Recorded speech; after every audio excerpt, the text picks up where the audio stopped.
Assalamualaikum warahmatullahi wabarakatuh.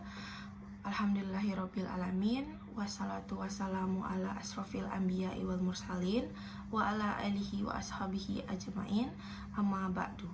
Halo semuanya, perkenalkan nama saya Salwayuni Rahmawati.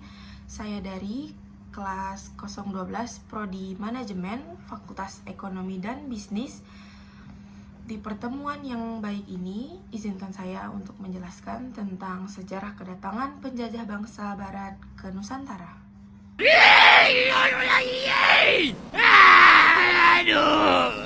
Pertama-tama, saya akan menjelaskan tentang kedatangan bangsa Portugis di Maluku. Yang pertama, perjalanan bangsa Portugis mencari sumber rempah-rempah diawali dari kota Lisabon, Portugis. Pada tahun 1486, Bartolomeus Dias melakukan pelayaran pertama menyusuri pantai barat Afrika. Ia bermaksud melakukan pelayaran ke India, namun gagal.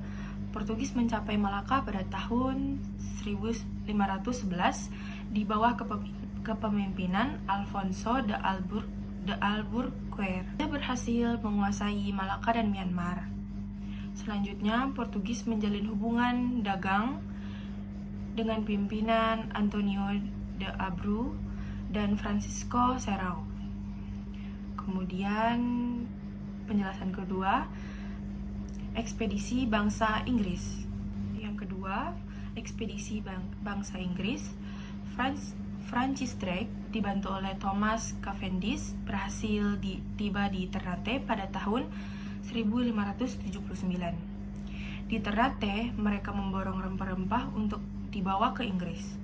Rombongan Francis Drake ini berlayar menuju Inggris dengan membawa banyak rempah-rempah dan mendarat di Inggris pada tahun 1580, setahun setelahnya. Rupanya, penjelajahan samudra yang dilakukan oleh bangsa Inggris ini membawa keuntungan yang sangat melimpah.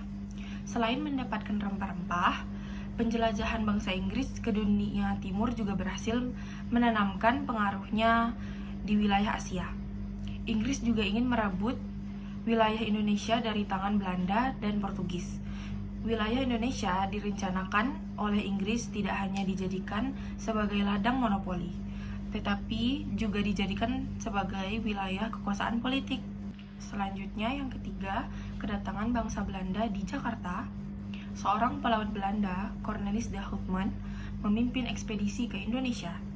Pada tahun 1595, armada de Houtman mengarungi ujung selatan Afrika. Selanjutnya, terus menuju ke arah timur melewati Samudra Hindia. Pada tahun 1596, armada de Houtman tiba di pelabuhan Banten melalui Selat Sunda. Kedatangan Houtman di Indonesia kemudian disusul ekspedisi-ekspedisi lainnya.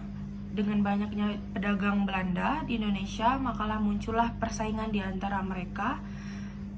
Untuk mencegah persaingan yang tidak sehat, pada tahun 1602 didirikan VOC yang merupakan merger atau pergabungan dari beberapa perusahaan dagang di Belanda. Gubernur Jenderal pertama VOC adalah Peter Booth. Ia mendirikan pusat perdagangan VOC di Ambon, Maluku. Namun kemudian pusat dagang dipindahkan ke Jakarta karena VOC memandang bahwa Jawa lebih strategis sebagai lalu lintas perdagangan. Selain itu, Belanda ingin menyingkirkan saingan mereka, yaitu Portugis di Malaka.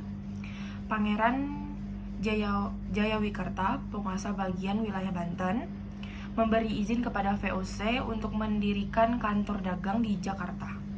Selain memberikan izin kepada VOC, Pangeran Jayawikarta juga memberikan izin pendirian kantor dagang kepada Inggris. Kebijakan ini membuat Belanda merasa tidak menyukai Pangeran Jayakarta.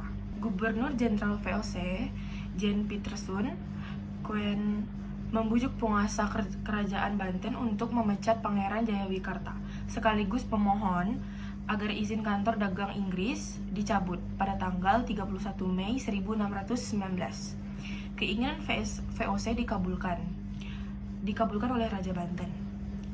Momentum inilah yang kemudian menjadi mata rantai kekuasaan VOC dan Belanda pada masa berikutnya.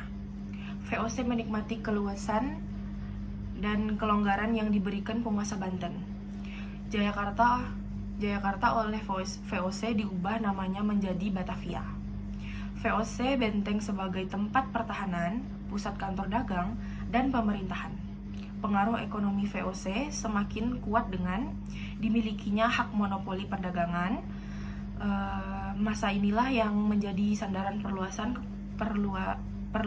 kekuasaan Belanda pada perjalanan sejarah selanjutnya. Yang keempat, ada kedatangan bangsa Spanyol ke Indonesia pada tahun 1521 sampai 1529. Sekitar 8 tahun tersebut, bangsa Eropa berada di Nusantara. Bangsa Spanyol masuk ke Filipina melalui Ferdinand Magellan. Bangsa Spanyol berhasil mencapai Kepulauan Maluku pada tahun 1521 di bawah pimpinan Kapten Sebastian Delcano. Setelah itu, para pelaut Spanyol berlabuh ke Tidore. Kedatangan pelaut-pelaut tersebut disambut oleh Kesultanan Tidore. Sambutan tersebut tentu beralasan. Kesultanan Tidore yang terlibat persaingan ekonomi dalam perdagangan rempah-rempah, sehingga Kesultanan Tidore membutuhkan sekutu untuk mengimbangi Ternate yang sudah terlebih dahulu bersekutu dengan bangsa Portugis. Kedatangan bangsa Spanyol di Tidore membuat Portugis merasa terganggu. Karena hal tersebut berarti Spanyol akan terlibat dalam aktivitas perdagangan rempah-rempah yang akan mengganggu hak monopolinya. Maka terjadilah konflik antara kedua negara tersebut. Negara Portugis menuduh Spanyol telah melanggar perjanjian Tordesillas. Ini terjadi pada tahun 1494. Isi perjanjian tersebut tidak lepas dari campur tangan secara langsung Paus Allender V, dan pada intinya membagi dunia di luar Eropa menjadi duopoli eksklusif antara bangsa Spanyol dengan Portugis. Wilayah sebelah timur dimiliki oleh Portugis, sedangkan wilayah sebelah barat dimiliki oleh Spanyol.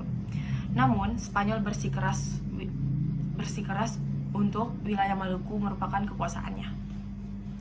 Untuk menyelesaikan konflik tersebut, Portugis melakukan perundingan di Saragossa, Spanyol pada tahun 1529. Hasil perundingan tersebut adalah perjanjian Saragossa dan ditandatangani pada tanggal 22 April di tahun itu. Isi perjanjian tersebut adalah menentukan lebih tepat batas ke arah barat wilayah kekuasaan Spanyol dan batas ke arah timur merupakan wilayah bangsa Portugis. Tujuan dari perjanjian ini untuk memperjelas perjanjian Tordesillas pada tahun 1494. Baiklah, segitu saja. Akhir kata inilah materi penjelasan yang dapat saya sampaikan. Mudah-mudahan Bapak dan teman-teman sekalian mendapatkan manfaat dari apa yang saya sampaikan, terkhusus kepada diri saya sendiri. Wabillahi taufiq wal hidayah, waridho wal inayah, wal afu minkum. Wassalamualaikum warahmatullahi wabarakatuh.